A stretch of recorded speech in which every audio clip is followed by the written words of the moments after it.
honor someone who has been doing wonderful work for a while now, though he's still a very young man. And this year, he has continued to explore and engage and challenge himself and challenge us as audience members. Please welcome our guest tonight, James Franco.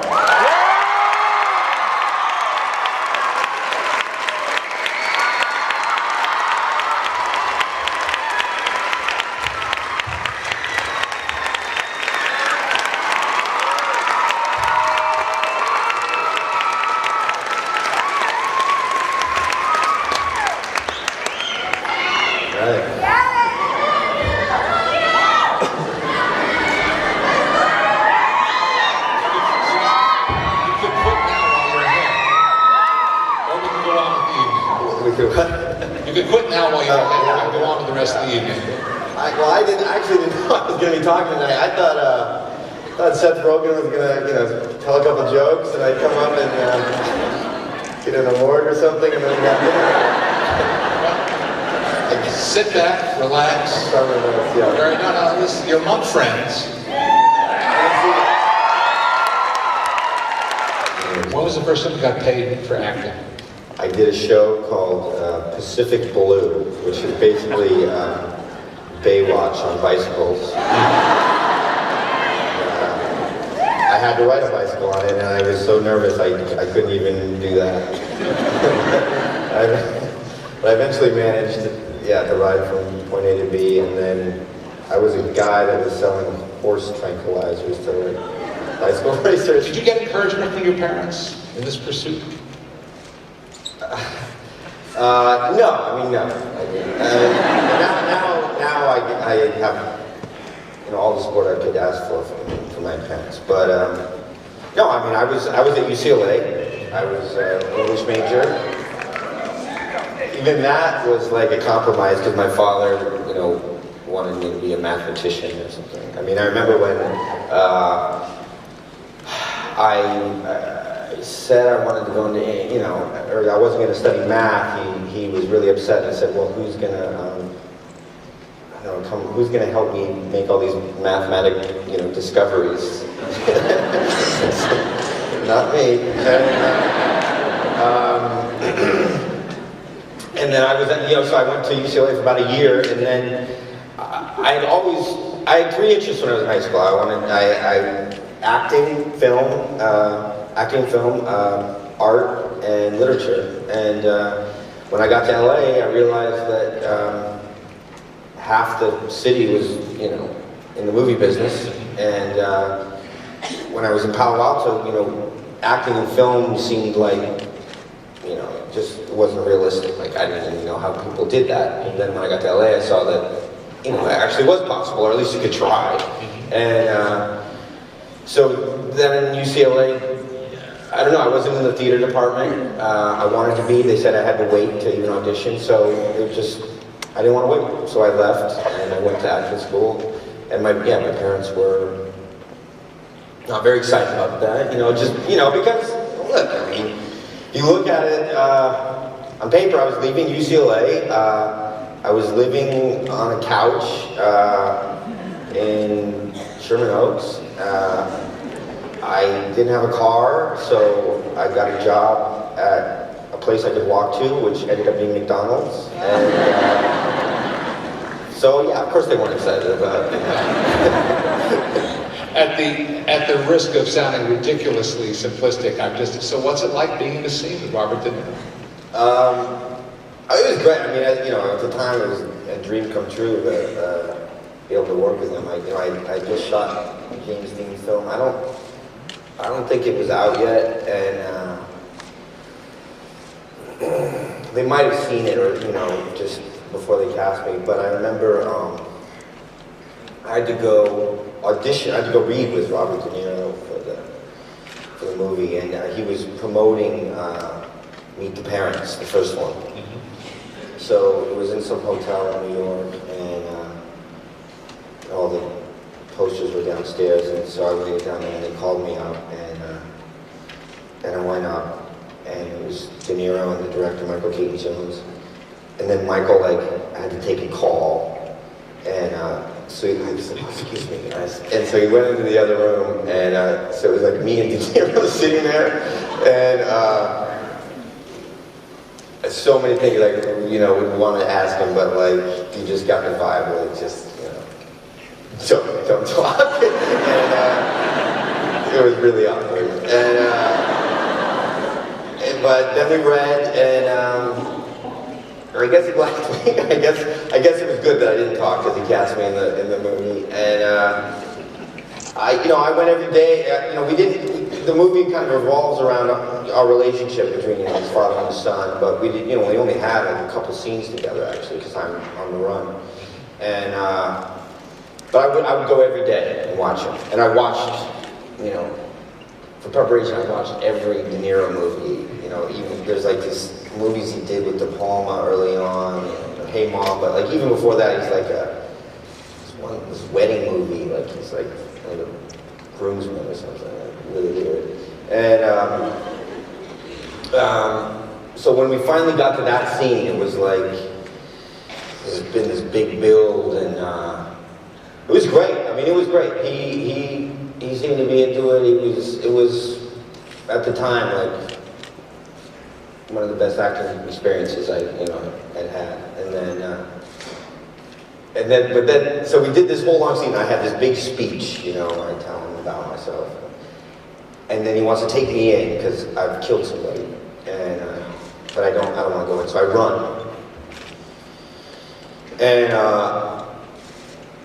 and so we went to do his coverage at the very end, and I was feeling really good about everything that I'd done, and so they're doing his coverage, and I was like, all right, well, I gotta, it's De Niro's coverage, but I gotta really give it to him.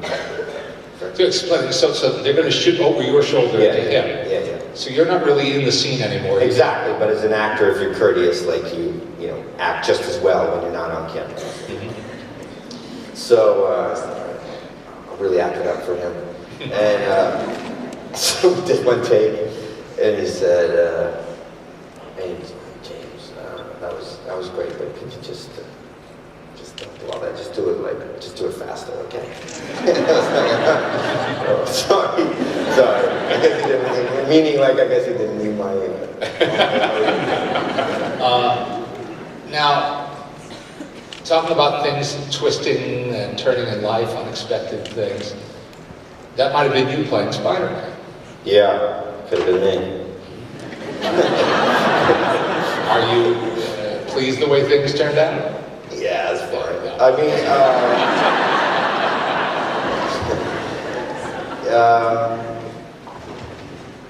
no, I mean, it was whatever. It's only water, folks. In the past year, one of the things that's impressed me is seeing you turn up in movies like the next two we're going to see, Date Night and Eat, Pray, Love. And oh yeah? We got to see a little piece of the movies. Cool. We talked before about advice, there were pros and cons of whether you should take James Dean. Sometimes just for a career there's conventional wisdom, and then maybe doing something unconventional. And some people might have said, playing a stoner in Pineapple Express was a risky thing to do. Did anyone try to discourage you from doing that? Pineapple Express? Good.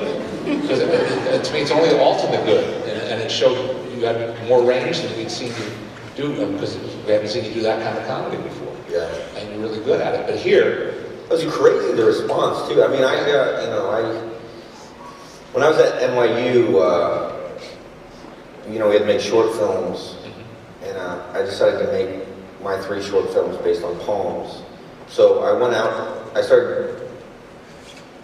did 2 poems that were from poets that are still alive. And these are like, I don't know if anybody knows him, but like Franco, like he's like one of our best living poets. He liked Pineapple Express. I mean, I think the reason he gave me the permission to use his poem because of Pineapple Express. Crazy that the kind of response that I got. Yeah. I'm unpredictable streams from.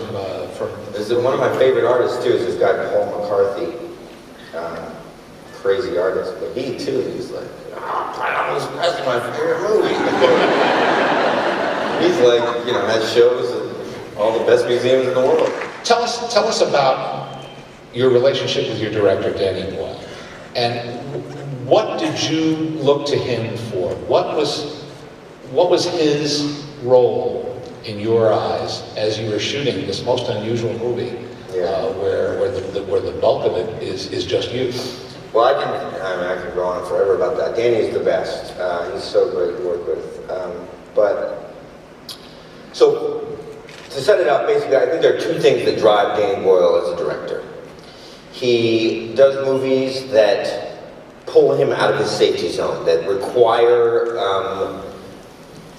approaches to movie making that he's not familiar with. So if you look at his body of work, every film is different, not just subject matter, but the way he approached those films. So with 127 Hours, he said, or so he told me, I want to do a movie where it's a character in isolation. And actually, years ago, he had another story where it would have been the same situation, a character in isolation. It was I'm screwing up, but it's a true story, I think, about an Irish journalist that was imprisoned and chained to a radiator or something like that. So he had it in his head, he wanted to do the story about that guy alone. But the other thing that drives Danny Boyle is he loves to make dynamic movies. He loves to entertain people. He loves to bring people together in this kind of environment and give them an experience. So when he took on the challenge of a character in isolation, he wasn't going to settle with, okay, this is going to be a very artsy, slow-moving movie. No, he wanted to do a movie about a character that doesn't move and make it like an action movie and make it dynamic. So what that meant was that he went into the movie, and he's also very open. So he went into this movie with a lot of ideas, but also gave himself the opportunity to find his approach to it as we made it. So he hired 2 DPs. The idea behind that was that they were allowed to shoot independent of each other. They were of equal stature. So normally you have, on a movie you have a first and a second unit, but there's one DP and the other unit is subordinate. These were equal. So he wanted 2 different looks. It didn't end up being that way for various reasons, but he was going to have like these antagonistic DPs in a way. And also, he told me later, I guess he thought maybe I'd get along with, because I didn't have actors to work opposite for a lot of the scenes, maybe I'd, like one DP better than the other, and he could bring in the DP that I hated, like on days he wanted me to be upset. And it didn't work that way, because I like both of them. But, and then, one thing that we found while we were making the movie is that we could do these very long takes. And, we had these cameras called SI2Ks that he used on Slumdog Millionaire. And they're very mobile, and unlike a normal handheld camera that you either hold at the waist or on your shoulder, these things can be held at, at the extent of your arm, can kind of just go anywhere. And they're stable because they have gyros on them. And they're digital, so you can shoot for like 20 minutes, and we did for like 20 minutes sometimes. And the way I guess we found that is, there's a scene where the boulder has just fallen on my hand, and I try to dislodge it. And Danny said, yeah, just really do it, like beat yourself. I said, yeah, I'm gonna get beat up. He's like, yeah, you better, and don't stop till I say cut. And when he said cut, it had been like 22 minutes of just like beating myself up against that boulder. But we realized that, wow, that's the way to do it. That's the way to do these scenes. Not like, 20 seconds, like do that little movement. Mm-hmm. just really do these things that Aaron Ralston did. I mean, short of, you know, really cutting my own arm off, but like, when he throws the webbing up over the rock and has to tie the carabiner, just do it until you really do it. And sometimes it would take me like 10, 15 minutes to actually do it. And by that point, you know, I wasn't really thinking like about the character. I was just like doing it and really getting frustrated. So then he had this, it was a set for a lot of it. So Danny couldn't come in there and like give me notes very easily. So they built this speaker into the side of the wall. So he would talk to me through the speaker. So at those moments, there was like one moment where like I snapped at him. Because I was so frustrated, he didn't say cut for like 10 or 15 minutes, and I'm trying to try this thing, and my arm's trapped, and I don't know how to do carabiners anyways, you know, I'm not a climber, and you know, I'm swearing to myself, and he comes on the little speaker, like, you know, turn your head this way or something like that, and I was like, I guess, just in the frustration of the character, but it was like really my frustration too, and I was like, all right, shut up, Danny, and I'll do it, or whatever, but it was, because there were no other actors,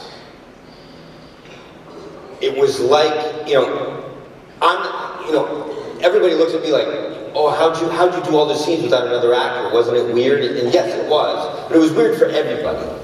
You know, a writer's used to writing dialogue between characters. A DP's used to getting coverage, you know, between characters, and editors used to having, you know, shots that he can cut between, you know, characters he can cut between. A director is trained to, like, develop a dynamic between characters. So everybody had to adjust to this. And so, in a way, it was like we were all sharing this character. I just happened to be the one that was embodying the character. So it was like they were all kind of jumping in my body or something like that.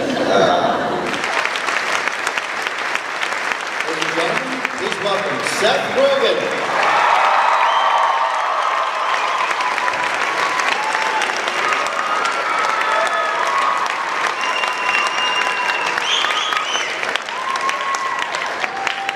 Thank you very much.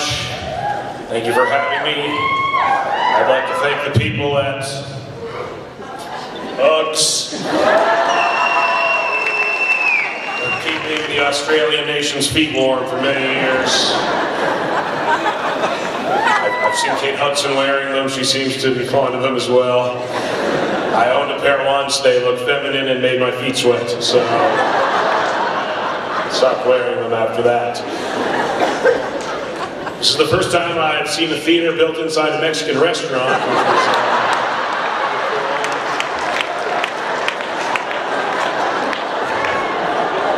Very nice. The margaritas are very good. I recommend them. It's very strange. I guess we're in the courtyard. That makes us the courtyard. This has been amazing. I've enjoyed this. I should talk about the first time I met James Franco, probably. I think I thought the first thing that a lot of his future co-workers and directors thought when they saw him, which is, I'd fuck the shit out of this guy.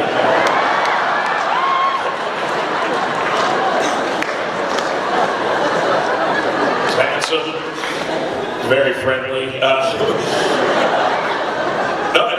I was 16 years old, I think, when we first met. You were like 20, which means I was like pretty sure you'd lost your virginity, which made you awesome in my book right away. One of the coolest guys I'd met at that point. You had a leather jacket. That was fucking rad. And honestly, one of the first things I remember talking to you about is we were on Freaks and Geeks, and we were both on this TV show, and you mentioned that you were still in acting class. And I remember thinking, wow, we're both on a TV show, and this guy's still in an acting class. What a stupid idiot he is. We've done it. We're here, man. We're getting paid for this shit.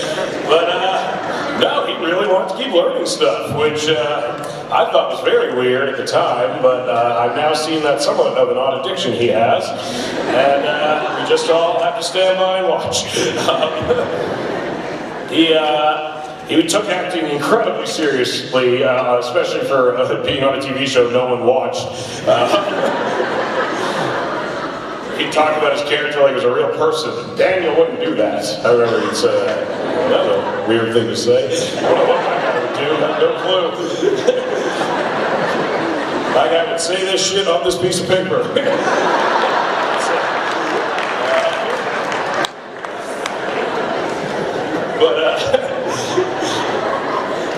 But even at the time, he was very, he worked hard. I remember I would write stupid scenes, and he would sit around and read them, and then as soon as we started smoking weed, he would leave, which was pretty funny.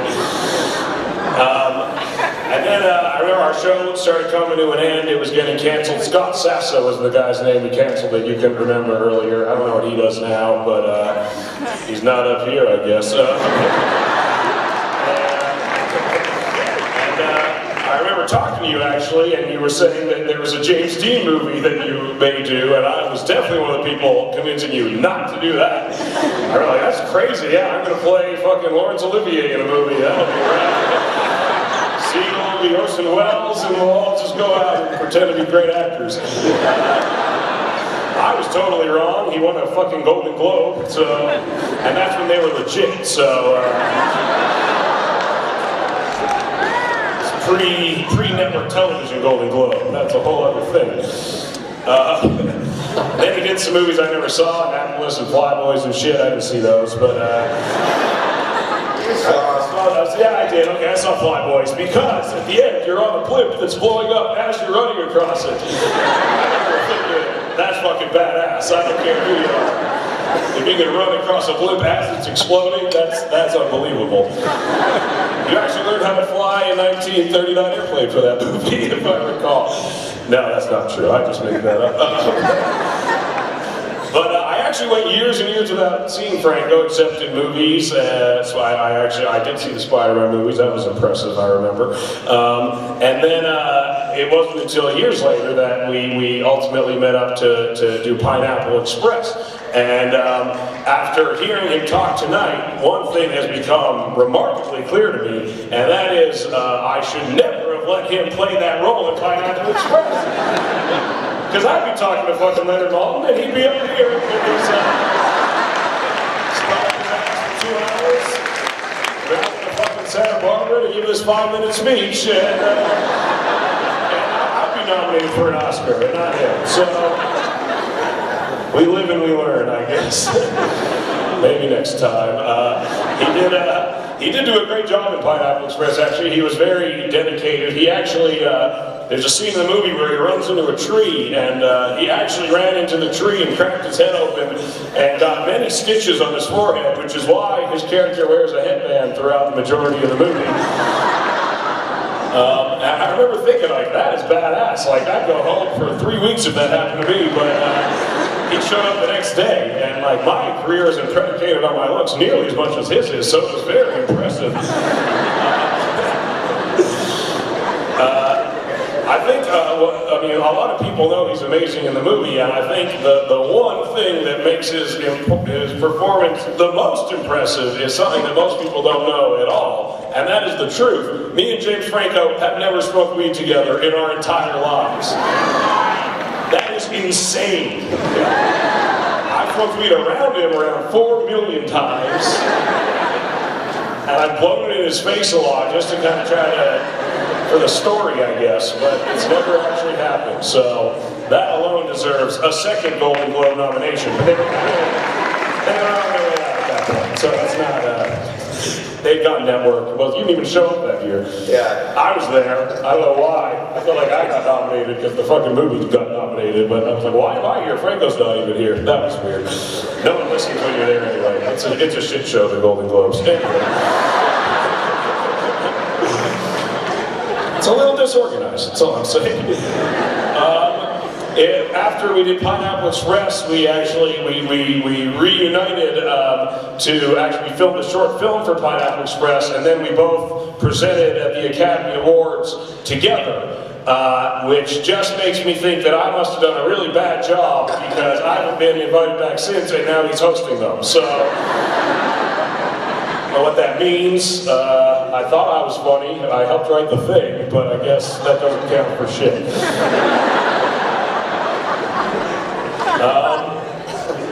127 hours is an amazing role for an actor, primarily because you don't have to work with any other actors. That, to me, would be huge. They're often the hardest part of making a movie. He really just, I mean, I'm gonna be honest, when I watch my friends in movies, often I have a hard time buying it. If one of my friends gets dumped or something, I just think it's funny in a movie because I know it's bullshit, or if they OD on drugs, I just think of all the times we got high together, and I know that's bullshit. But with this movie, it was not bullshit, and that was evidenced by the fact that I almost vomited and shat myself while watching it. Because of how truly disgusting it was, and amazingly sold I was by what he was doing. It was very incredible. And the whole time I'm thinking, like, it's Franco, he's not cutting his arm off. And then I would look, and I'd be like, he's cutting his fucking arm off. James Franco is cutting his arm off. And it was disgusting. I mean, the truth is that in that movie, he really did the best thing that you could possibly do as an actor, in that he really made it seem like he was a dude with his arm stuck under a rock in the bottom of a crack for 127 hours, which was really, really impressive. I mean, I marveled at it, and for the 95% of it that I had my eyes open, it was unbelievable. My girlfriend tells me the other parts were fantastic, and he didn't blow it in those moments. And now he's nominated for an Oscar, which is hilarious and awesome, and I just think it's great. And he's hosting, and he's nominated, and I'm not in any way jealous.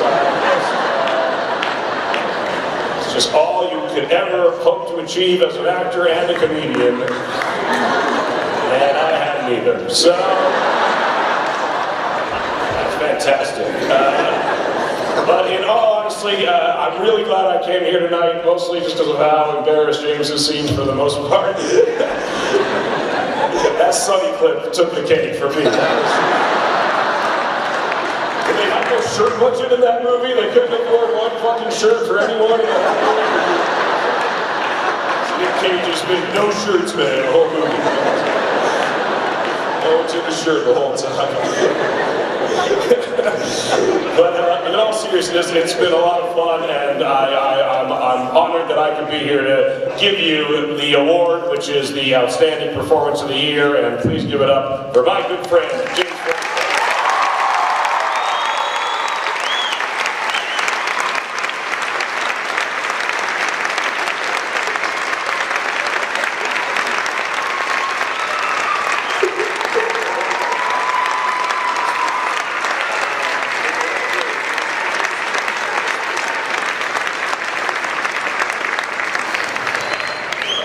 I don't know how to follow that, Seth. Look, if you can make yourself look like Anne Hathaway, I would love for you to come in. We'll take her out, and you can come host the Oscars with me.